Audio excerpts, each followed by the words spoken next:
Once again, maayong buntag sa tanan. Maayong buntag usa. Adlaw nga Domingo, we understand well that Sunday is a Lord's Day. Abri inyong huna-huna, kasing-kasing sa mapaminaw ta sa pulong nagihatag sa Ginoo kanato. There is a question. What makes a Christian different? Nganong ang usa ka Kristohanon diferensya kayo sa dili mga Kristohanon? Next is, what makes Christianity distinct from other religion? Unsa may diferensya sa Kristohanon nga lahi sa tanang relihiyon? The answer is loving one another. Ang paghigugma ay sa atong gitawag nga isig katao. Tungod sa grasya, ang atong pagtagad sa mga tao, not as they deserve. Usahay mo tagad sa tao kay, uy, maayaw ka na siya. Maayaw ka na siya kanako. O, baslan sa nako siya nga maayo pod. Pero ang wish sa Ginoo kanato o kanatong tanan nga ang tanan atong tagdon with loving kindness and mercy.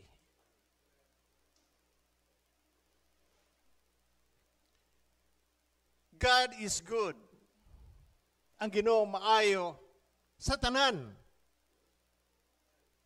Sa mga santos o sa mga makasasala alike. Now,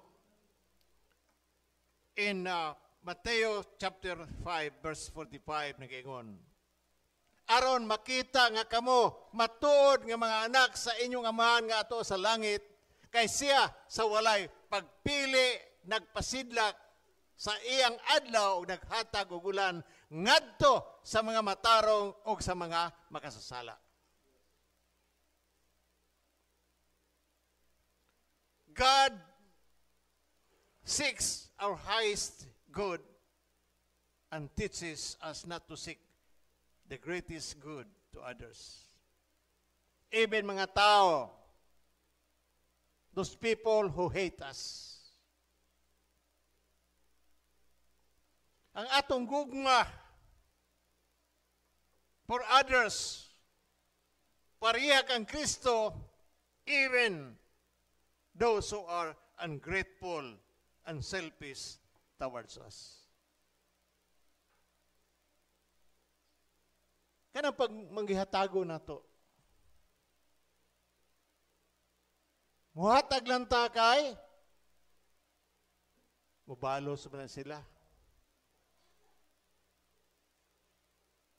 Kung di mo balos, di ito mo hatag.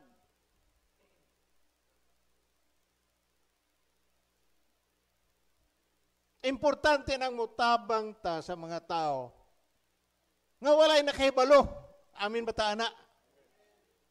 Dili man ta mga politiko. Nga bisag 3 ka kilo nga bugas, markahan pag ina, donated by governor or congressman. Kung makahatag na nga walay makaibaw, do you think wala makaibaw ang ginawa na? Kabalo kaayo, pero gusto mag-iyon nato nga atong karbo. Makita nga mahibawan nga kita ang naghatag dana, and that is wrong. Dili ta manghinambog. Kasi sa TV makita nimo, sila nga ako'y naghatag ko. Kay luoy kini pamilya, nakakataba sa puso. Sa imo ring puso.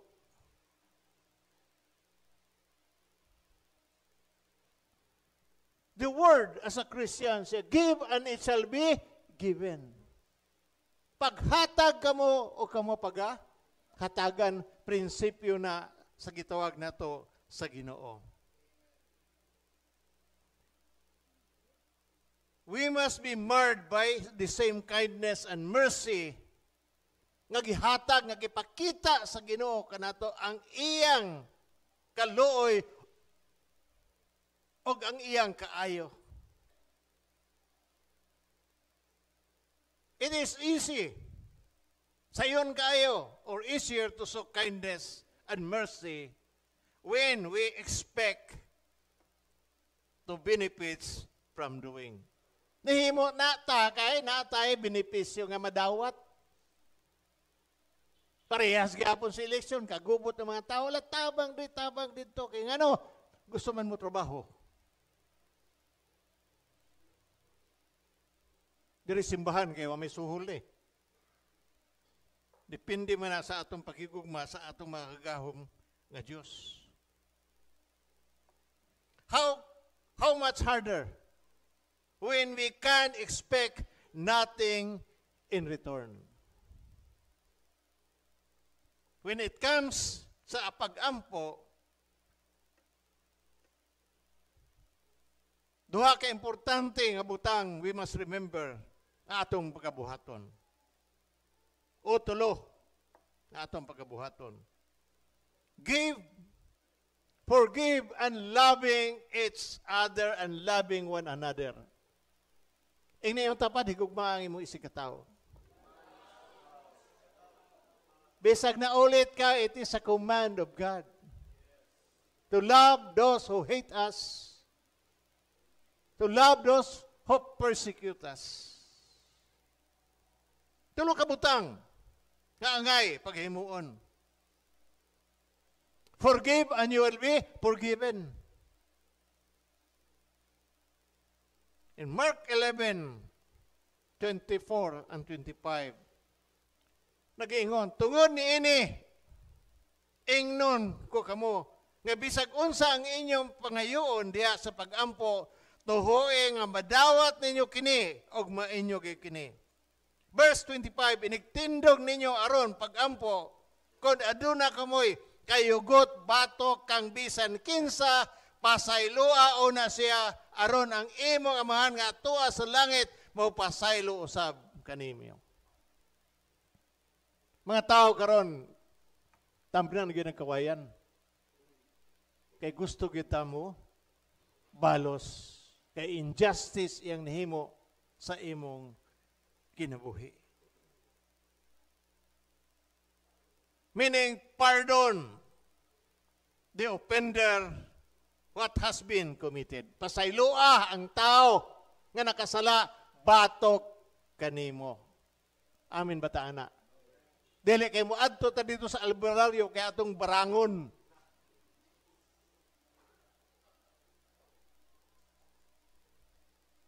Meaning, pardon the offender what has been committed.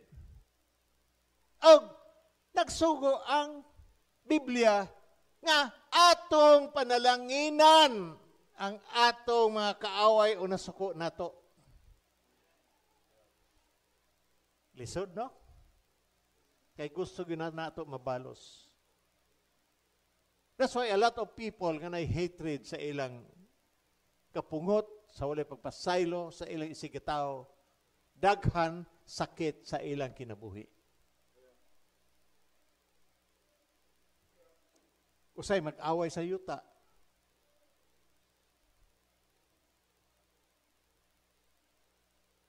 Diyas go home, paghatag sa kadangaw, di mo hatag sa kadangaw mag-away.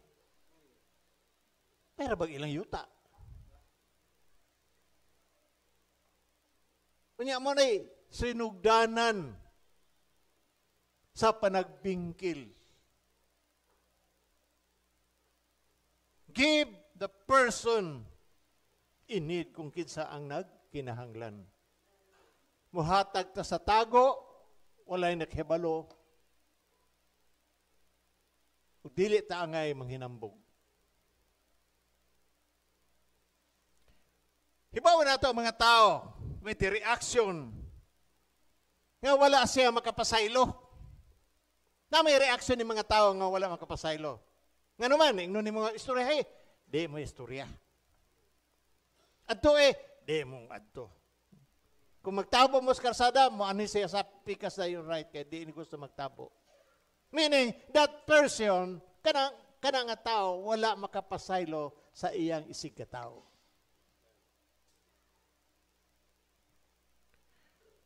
They will show you their hatred and avoiding and rejecting them. In Luke chapter 6, verse 22.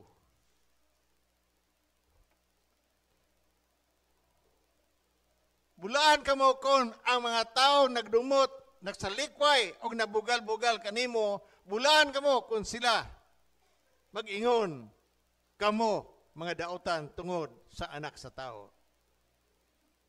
Paglipay kamo kung mahitabo kini, o pag sayaw sa kasadya, kay dako ang ganti nga gitagana alang kaniyo dito sa langit, kay ang ilang mga katigulangan naghimo ingon ngadto sa mga propeta. Bulahan. Pero gusto magyud ta mo balos, no?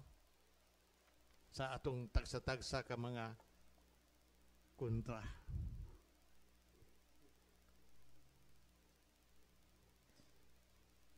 Mga tao nga nasuko na to, walay pagpasaylo. Those people are insulting us. Muna yung mga tao nga manginsulto. Luke 6:28. Panalangina ang mutunglo kaninyo og pag-ampo alang sa nagdaog kaninyo. Bitaw ang gospel nato karon about sa katao nagkikawatan nga gibunugan. Nilabay ang pare, wa magbali-bali. Usay basulo na to, ano ti pare wa magbali-bali? Hoy, naay tradisyon nila ni atong unang panahon. Nang usa ka pare, dili siya pwede maghikap sa tao nga gidagmalan.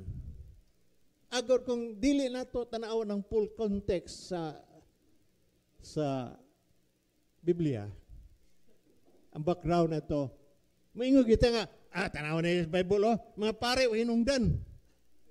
Father Rex, Father Rasul, Father Ime, Bishop, ay mga hinungdan nga pare.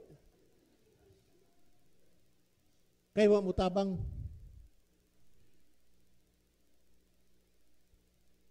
Dili sila pwede ana. Mga unclean, touching unclean, and they will go to the presence of God. Usay ni mga tao nga physical abuse ta. 6:29. Kung may musagpa sa inyong aping, ipasagpa usab ang pikas, ug kon adunay muilog sa inyong kupo, ihatag usab ang inyong sinina. Sa amin ni Lord, maghukas na lang ko. Brief na lang mabilin.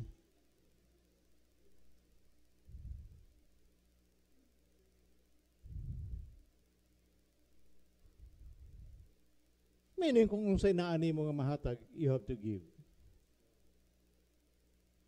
Mahatag tag sanina, kung muadto ta sa closet ninyo, pero tindaghan ng sanina. Maglisod ka na galing kung unsa pagsuot, ani. Ako, sige lang ko yung na, ay panghatag ko ni, pero hantod ka ron, wag ko inihimo, wag na mahatag ko sanina, dagang kayo. Ang uban, kung mabiyahe ko pa doon sa Sambuanga Peninsula, magpadala sila og mga sanina para sa mga tao dito.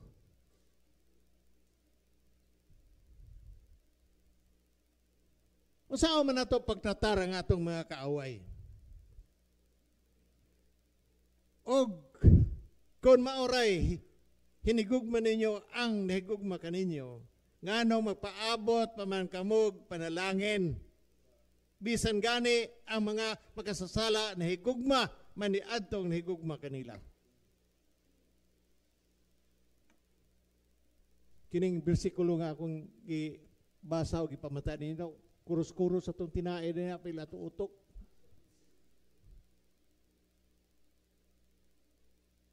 This is not easy. Ako sa akong giingon ganiya sa primero nga, what makes a Christian different?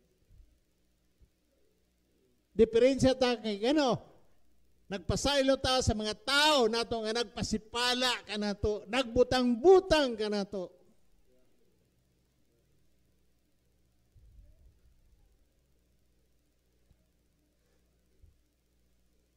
Pray for them. Ang kapungot, mga nagyapon kapungot, so wali pagpasaylo ka, makita nato sa James chapter 1 verse 20. Ang kasuko sa tao dili makatabang sa pagkabot sa matarong katayuan sa Dios.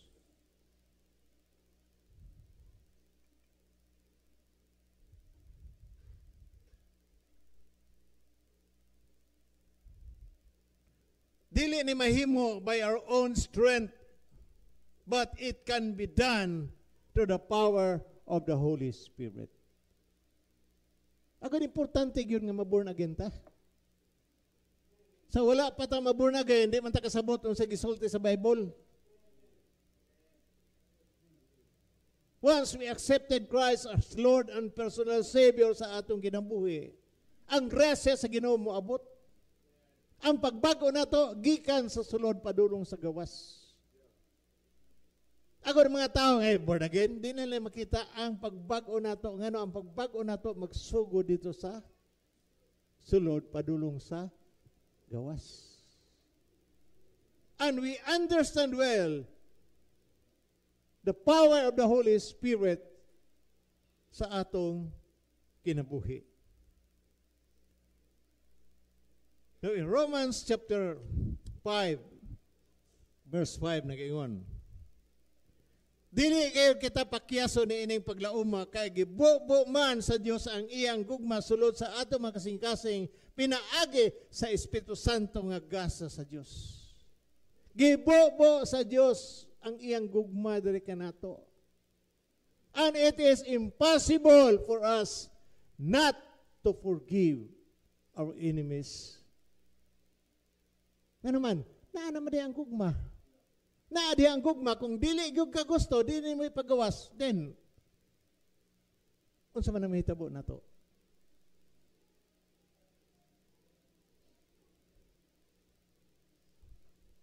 Ako bitaw sa akong experience,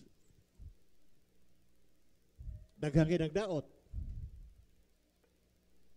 Yan ang hawa, sige, pag silang pandaot. Gabali-bali ba ko ng pandaot? Di man na makatabang nako. Daw panalangin, akong gisaligan sa Ginoo ra. Then you have to forgive those people, those who are against you. May storya pa nga si Bishop, gikawat niya ang tayo sa simbahan. Ako yawa. Wala ganit ang sweldo, nangawat pa ta.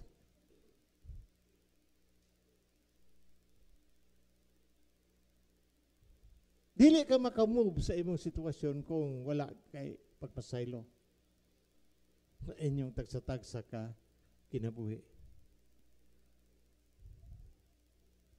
Ang gugma sa Ginoo naa sa atong sulod sa kasing-kasing. Galatians chapter 5 verse 22. Apan ang Espiritu naghatag sa gugma, kalipay, kalinaw, pailob, kaluoy, kaayo, o pagka matinud-anon, pagka mapaubsanon, pagka mapungganon sa kaugalingon, kining mga butanga wala may supak sa bisan unsang balaod.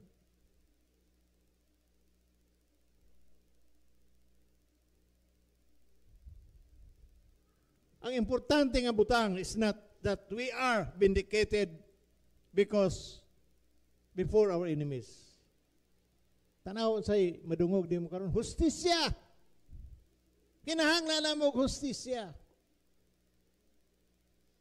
Kay akong anak gi-rape o gipatay. Pangutana sa iyong kagalingon, asa yung mga anak, unsa na orasa? Nagsuroy-suroy, adapit, to dito squad, nagsuroy-suroy. Di nakitaan, di, impas. Ato bitang usa ka disco house sa Manila, sa Quezon City. Ilag yung gibasol ang tag-iya nganong nasunog ang usa ka diskohan o daghan ka mga young people nga nasunog. Unsa na to orasa nganong pumuli ni mong anak? Kung tarong pa na imong anak, muli na. Pero tuwa dito, sige inom, nasunog. Ang basulon karon, ang tag-iya, ang gobyerno, daghan na kay basulon. Pero wala nila tanaw ang ilang kaugalingon. That they are the one first to be blamed in that situation. Pasagda ni mo imong anak. Nabita usahay sa karsada. Mga gagmay kay mga bata, magdagandagan. Pagkaligsi ana, sige naghirak. Sumbong dayon, ipaprison driver. Daw bikaw minor man. Mo inihitabo na ako sa Balingasag. Sa iyo sa buntag, kadlawon ko ni Hawas Manila, drive ko. Ang bata layo pa kaayo. So nakita na ko kini mo tabok yun na kay ang nanay to may spikas karsada. Naghilaka man. Ani tabok yun. So nasapon yun ako. Natingala lang ko nga ang bata nilupad, taas kayo, over 20 meters. Na mga pulis, sir, pwede ba ka mo pirma ni sir kay kuan man yung bata? Ikaw minor man na. Ikaw mutabang ko ana, unsay gusto ana nila sa ginika na mutabang ko pagpa-hospital tanan CT scan. Ako nang ako nang i-take care for that. Di ka di po pirma siya, di. Bisag asa tag balaod kay obligasyon man nas ginikanan. Na 6 years old, maligsa na. Amo na yung mga nanay dali, 6 years old, maligsa na. Wagid, thank you po na. Maramog siya ako yung away kamay. So akong istorya yung polis, siya, salamat kay Bishop. Kasabot, manggugos balaod. Siya lagi, kay papangutana na mo ni mo. Di naman may katubag. So ako tambal dalas kagayan tanan CT scan. Wa gyud bukog nga napabali, wa gyud tanan. Pagkaligis pa nako, gidala pa nako ako pinagsakay, gidala nako sa sakyanan.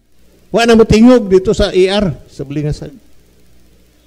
Unsay kung gimo, I did hands. Lord, thank you sa kinabuhi. Give life to this child. Gamay pa man. Ila kaadlawan to, nibalik ko, ingon dito ilang nanay nga. Bishop, basi mapare gani akong anak, mas maayo pa.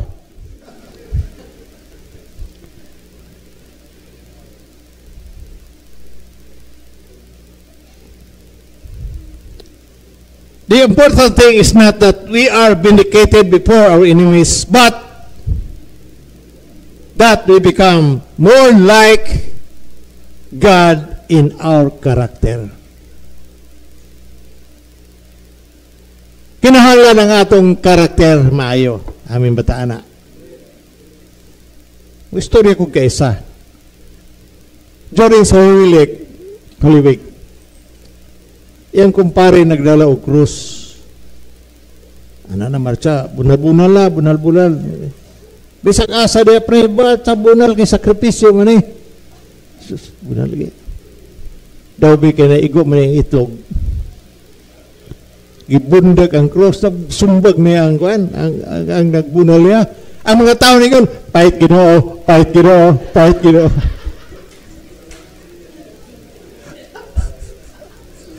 Naigo yung itlog ni sagok ay bundag na sumbag na yung mga tao dito nananaw, pahit Ginoo. Usahay ang atong karakter, no? Importante kay nagdala ka pag cross nya, nga ana pa imong abilidad, nanumbag ka pa. Karakter. 6:35 in Luke Higugma hinuon ninyo ang inyong makaaway o buhata ang maayo ngadto kanila. Pahulama sila sa walay pagpaabot nga bayran ka sa ihon ni inikidako ang ganti nga inyong madawat. Pahulama sila nga walay pagpaabot og bayran ka. Kita kay sunod-sunuron mo na itong paningil.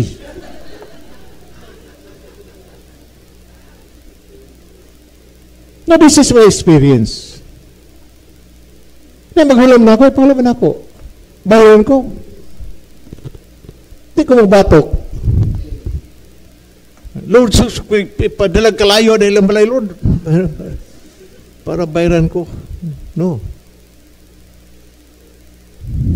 Don't speak, kung tabang ka, don't speak anything in return. Kaya nga naman, kaysa may magbayad na, ang Diyos magbayad nimo. Usually, madungog ninyo na ako ni Pirme. Mga ni buhato, okay, Diyos rin magbayad. Tinuray na akong gisulti, dili na tiyaw-tiyaw. It is from my heart, Diyos rin magbayad nimo. Pero asay, magdala ko sa akong emosyon, nga murag tinuntog gamay. Nga mo palit ng sindahan, pwede ba, Miss, Diyos rin magbayad ani? Ay, si Father.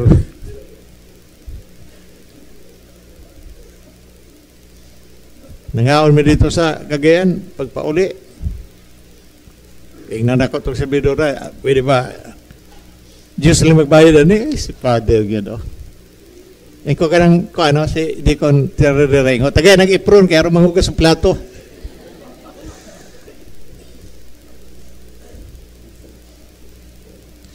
Kung hinuon ninyo ang inyong makaway o buhata ang maayo ngadto kanila.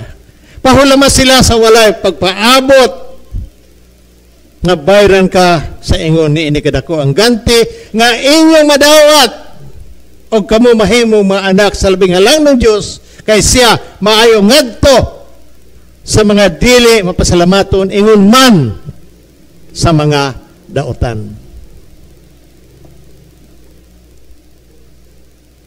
More like God in our character. Maningkamo ta aming batana. Di man ta perfectong mga tao. Isa na ang perfecto. Ito si Ubalde. Perfecto Ubalde. Ito yung ngalan.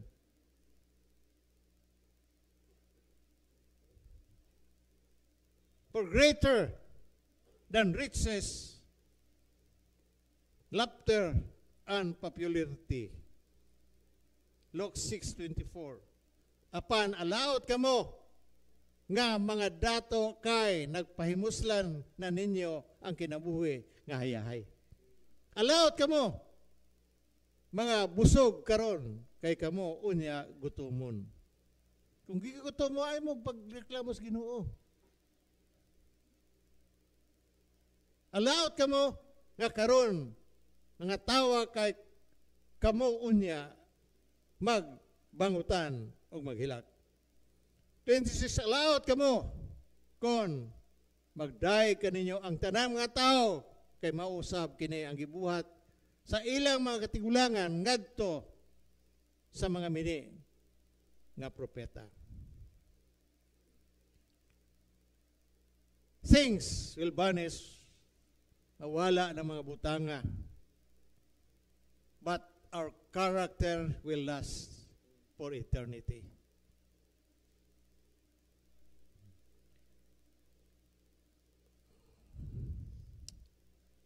Nag-ingon sa Luke 37:38, remind us that kung unsa ang atong gitanom, atong pagahimuon maayo og dautan. If we judge others, we will ourselves be judged. If we forgive, we will be forgiven. But if we condemn, we shall be condemned. If we like to give, God will see to it that we receive. Usay naghatag ta sa Ginoo isa ka kutsara. Basta lang kasi Ginoo ang kutsara nimo pareha kadako sa pala. Why? Because if you give God well, multiply 30, 60, and 100-fold. If we live to get, God will see to it nga mawala na. Kini nga prinsipyo applies not only our giving our money, but also giving ourselves to the ministry and to others. Dili taangay mo balaka. Kung wala kay kayugot sa aton tagsatag sa kakinabuhi, mangayo ka sa Ginoo, then God will bless you. Forgive those people. Mauna nga akong giingon nga, distinct kaayo ang atong pagkristohanon lahi sa uban na relihiyon. Amen, batana. Kaya yung tanan sa pagpanindog,